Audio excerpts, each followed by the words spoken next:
Darel Ross, Paul Moore. how's it going? It's going. Welcome to number 4, Of.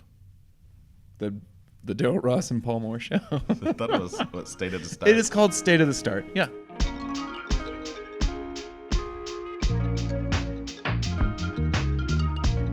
I was actually talking to an entrepreneur 2 days ago, and he had the best description for what it was like getting a startup off the ground. He said, "You just have to get used to living bipolar, because you're gonna have great days, and you're gonna have horrible days, and very, very few." Right. And all long days. They're Yeah. all long.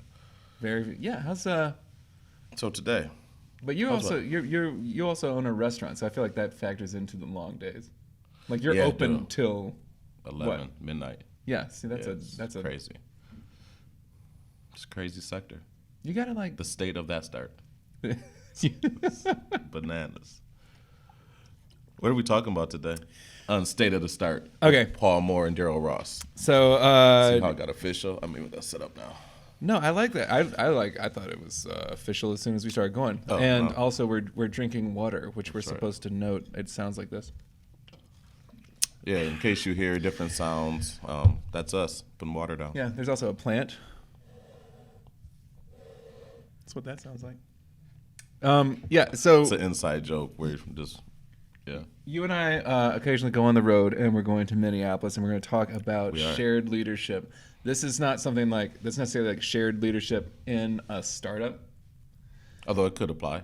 right? So like state of the start. What's this? But I think that what we're trying to do is we're talking about a startup ecosystem and what role does shared leadership play in that. So here is my hypothesis. All right.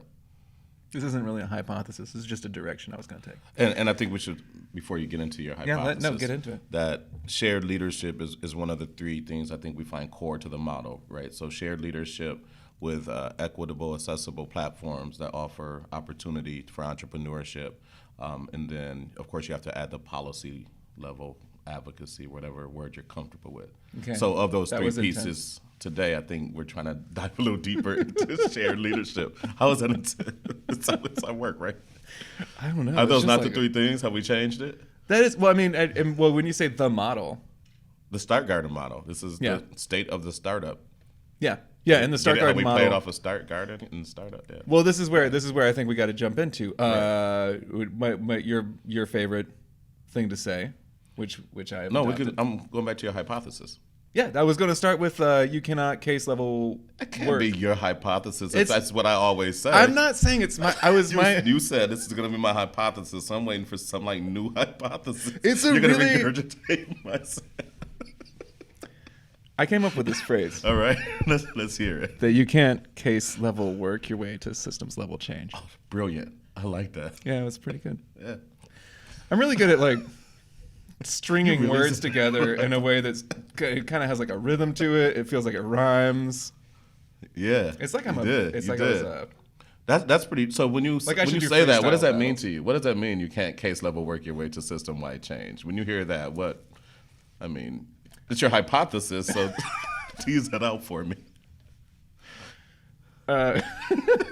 Darel actually originated that. I So actually didn't. and we have talked about like there is a like you have an ability to rhyme or just create like a rhythm in words that I don't have that I'm kind of jealous of. It's a black thing. I know It that's what is. you explained, that it's like an I don't know, it's a tradition that obviously my Irish and Scottish ancestors did not participate in. Yeah, but you guys do the jig or something, right? We drink a lot. Yeah. See, there you A go. lot. Yeah, so Shared leadership is bringing that together. It's rhyming while drinking. it's bringing rhyming and drinking into the same That's right. place. Yeah, case level work your way to systems level change. I think what it means is you can't whatever you're really skilled at doing, you bring it in and you take, say, an entrepreneur is what we're talking about in this Okay. case. You work with that entrepreneur. You work towards success. You're always working within whatever the system that you're living in, Right. or the analogy is often used, like whatever the water the fish is swimming in, can either support or Right. completely dismantle I think another way of saying that is we Come can up work with a way to rhyme that. we can work with you can work with a lot of individual entrepreneurs or entrepreneurial programs such as business plan writing or those things. And let's say you have tremendous success and you have tremendous success for that said entrepreneur. It's still hard to scale that, right? Yeah. So that doesn't mean now that you are changing on a systems level the disparities amongst entrepreneurs. You're not providing an opening opportunity up for all entrepreneurs. I think that's the difference between some of that case level work or what you would call traditional economic development and ecosystem building, which again, ecosystem building I think is affecting the water that the fish swim in. Yeah. Where watch where I'm gonna go with this. Oh, where economic development and case level, it's working on the fish. Yes. See? Yeah. You like yeah. that? See? No, that was Yeah, good. see? I wasn't like, what? He just said the fish. Well, I mean, it's good. Yeah, I mean, I think it's. I think you. I was nailed trying to work with your water, so you gave me. I think you nailed it. Thank you. But I think I think when you said scale, that actually just like, Right. boop, that's exactly what you're talking about. You're saying, okay, because I think it's not like, I think in government, there's supposed to be a systems level work that goes on, but what's missing You would is assume. one would assume. One would assume. But what's missing is that there's not an actual like hands, boots on the ground, dirty hands, figuring out like I'm working with 4 or 5 entrepreneurs, all of them experiencing the same Right. problem. What would it look like for me to fix the problem for them and the other 100 that come after? Or them? right, or ask ourselves, why are we working on this problem? Right. And start moving the work upstream. Does the problem even need to exist, or is it Right. just the side effect of a much larger Right. problem that needs to be attacked? Which again is I would say is the ecosystem building part, right? It's removing the obstacles and creating the opportunities, making sure you have fluidity within the ecosystem versus concentrating on one entrepreneur, one sector, and thinking somehow you're going to get to this change in entrepreneurship in said communities. Yeah. So if you were to contrast shared leadership and single leadership, like let's say you had it on a paper, shared leadership on one side, single leadership on the other side. Yeah. Talk me through that. What's those differences? Okay, I think this is where I'm going. This actually is the Paul hypothesis, which is why it's going to come off as not rhyming. This would very be hypothesis 2. You're on a roll today. Yeah, you are. Yeah, you're not going to let me go. No, Let go. I'm So, opportunity formation Mm-hmm. versus business formation. A lot of people are tracking. They're counting how many businesses are started due to a program, right? Mm-hmm. A single leader could be saying, my work is effective because we've started this many businesses. I think when we get together, we talk about opportunity. Does our community have opportunities? So, what's different about that requires shared leadership is every community is going to be reached with an opportunity in a different way, maybe. Does that resonate? Not yet, but Oh. keep going on that. I thought it did for me. No, that's what I'm saying. So are you saying then the different perspectives identify different opportunities and then you bring that into? I just don't know where you're going with it. Yeah, I think you're looking holistically, like so a tech company seeking an opportunity. That's different from necessarily an 18-year-old kid who wants to try entrepreneurship out for the first time, seeking an opportunity, which could be different from, trying to overcome historical disparities in which, a black or brown kid has grown up in a neighborhood where they didn't see entrepreneurs that look like them, or didn't see things that, maybe were identified as entrepreneurs, but people that were living very entrepreneurially, but working around a lack of opportunity versus actually like having an opportunity that actually connects. I mean, one of the benefits of shared leadership is it naturally allows you to scale, right? I mean, just intuitively even from a quantitative standpoint, you have a single led organization, and let's say you have the most committed person and he's putting 60 hours a week in. Now, if you have 2 or 3 leaders, that's still 180 hours. So just quantitatively, you have more hours working on the mission, right? Yeah.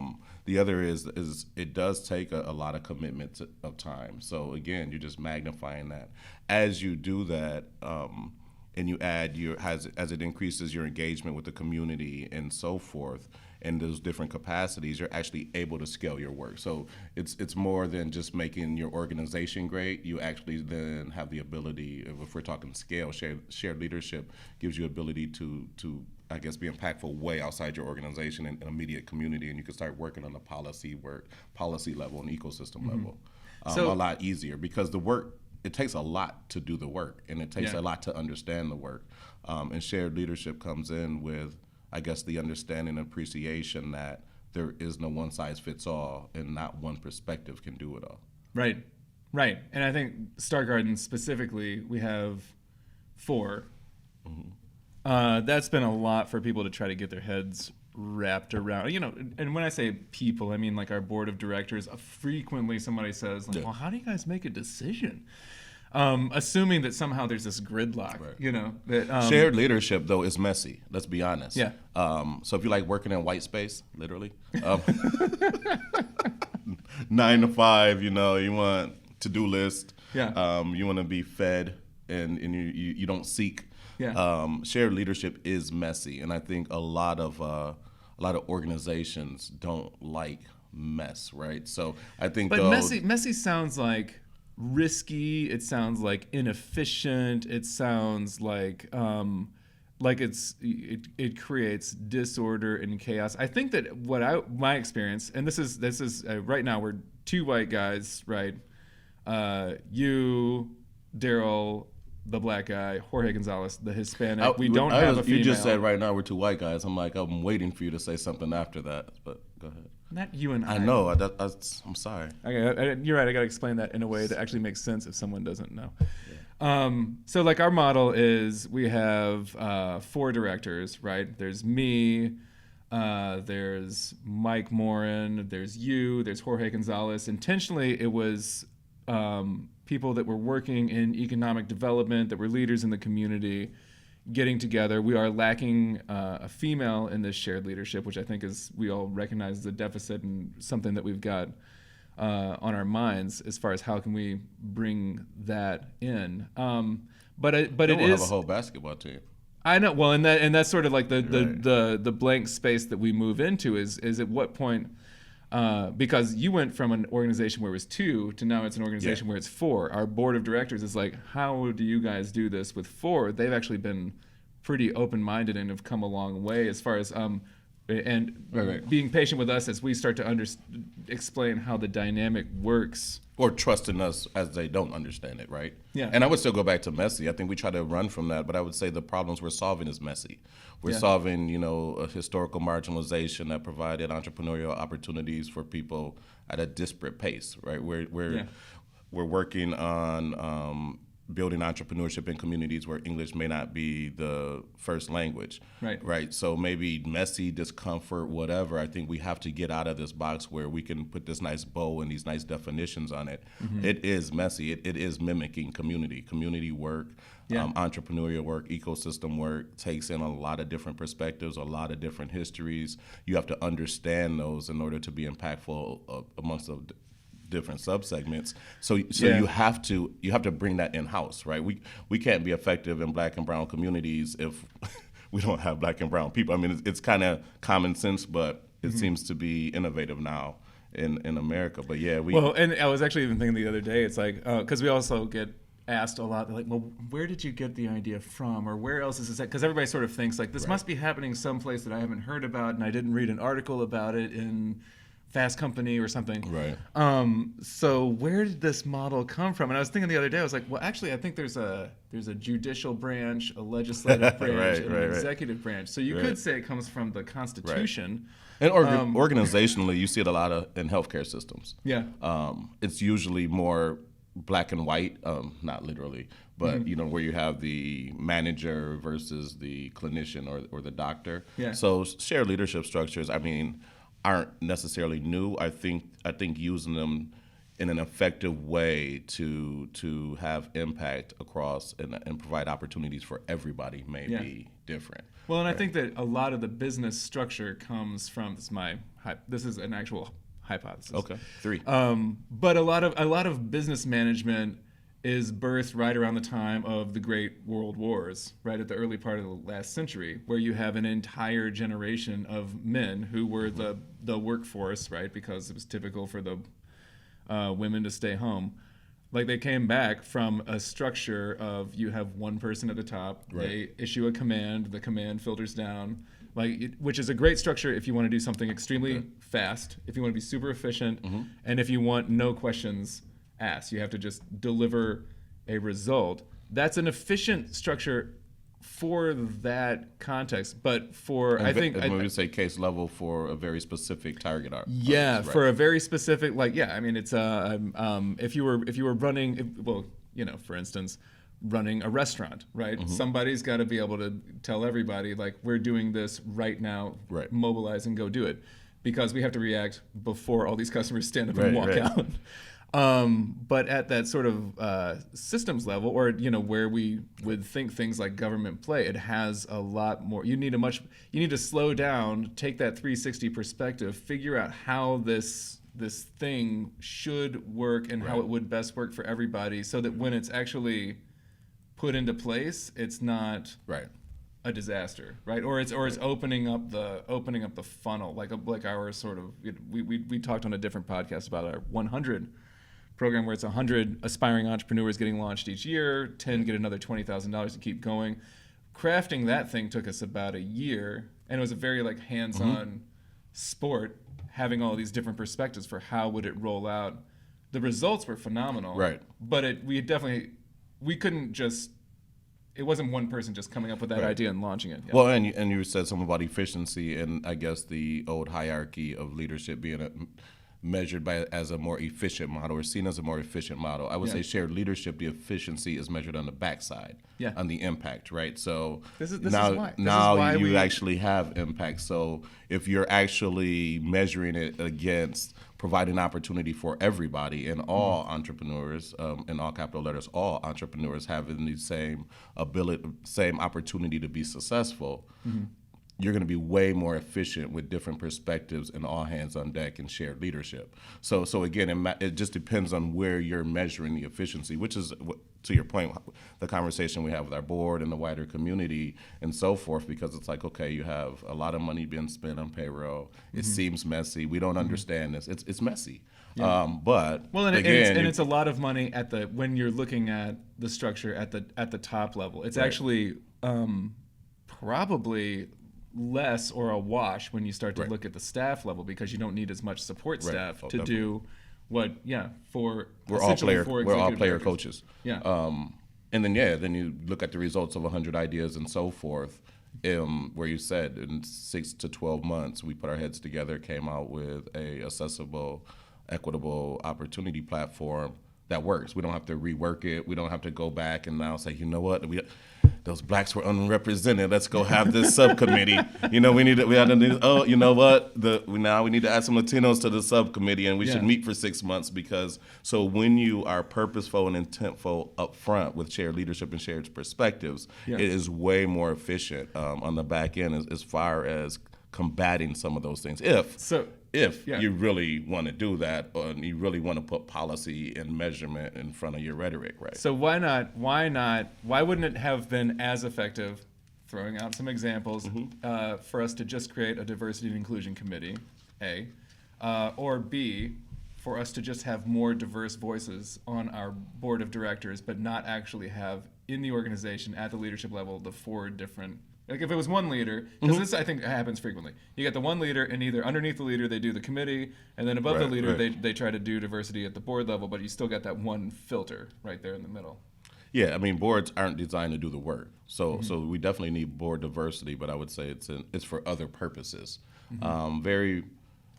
I would argue, and I've been executive director a couple of times, that diverse boards don't necessarily bring diverse outcomes or outcomes around diversity. And I would also say diversity is a very low bar. It's like cultural competency. I would hope it like hell you're competent of talking to an Asian or a Latino. I mean, so that whole, so it's just, you can be diverse as a photo shoot. When you're really talking about inclusion and wealth building and measuring it based on the wealth accumulation, that work looks different. And you need people who understand the historical context in which their communities are situated. Quite honestly, it looks different, and there's different tools that are needed if you're an African American entrepreneur versus a Latino entrepreneur versus a white entrepreneur. It's not because of anything, but it just is. You have a better perspective and understanding that. You're only gifted, and you're beautifully gifted as coming to the table as a white male. I'm beautifully gifted at coming to the table as a black male. Jorge is Latino male. You take those perspectives, and you're always going to get a better decision and more impact. Yeah. Regardless of my intentions, right? Yeah. Again, it seems very common sense, but it's because of the mess that looks like and the discomfort. Yeah. And maybe we got to figure out a different word, but I just say people need to stop fronting. I mean, shit, their personal life is messy. The work life is messy. I mean, the world is messy. You know what I mean? So why do you think that you're gonna go again into that these structures that are designed to not be messy and this isn't the military. This is community and ecosystems. That right? joke that running a business is a blast if you could only do it without any customers or any employees. Right. And look what running government like a business has got us. Right. I mean, we have an anti-prosperity agenda. But I dive. Oh man, this is Trump is visiting in the next few hours. I wasn't aware of that. Yeah, it's a rally. So that didn't make it to black media. No, it didn't. Oh God. But no. Another piece of shared leadership. Getting uncomfortable. And we should highlight that though. I mean, we have shared leadership, but there's different. I include different parties, different political beliefs, different lifestyles, different everything. So I mean, we truly are diverse. So this isn't again a photo shoot where it's I'm on the right, but look, I got Clarence Thomas. Like no, this is we have authentic people. I don't know how comfortable I can say. We have authentic people representing true diversity. Well, I would say that there's a respectfulness for the work and a priority of the work. Because we get asked too, like, well, what do you do when you fight? Well, I mean, that's actually not an uncommon thing as far as like fighting and arguing over something. Right. But everybody wants to see the best result come about, and that usually comes through conflict. And it does seem like we got a whole so what's a cultural thing where there's not if there's conflict, something went wrong. Trying to avoid the mess, bro. I'm telling you. And again, I think that's the great part of shared leadership is you put your individual egos and approach at the door to actually get to a better conclusion. And it should be healthy dialogue as to the best way to provide opportunity, undo historical marginalization, change economic development work to ecosystem work. You can't have that without robust conversations, but iron sharpens iron. I mean, and I guess it takes the right type of personality, but I would be very concerned if I had the arrogance or worked with anybody who had the arrogance to feel that they could achieve what we're doing just single-handedly. Yeah, but that is also it's kind of like almost like the disaster of everybody feeling like they have to be an expert. Like everybody feels like they have to write the book and give the TED Talk alone. There was probably a time where these models worked in manufacturing and so forth, and in the Industrial Revolution.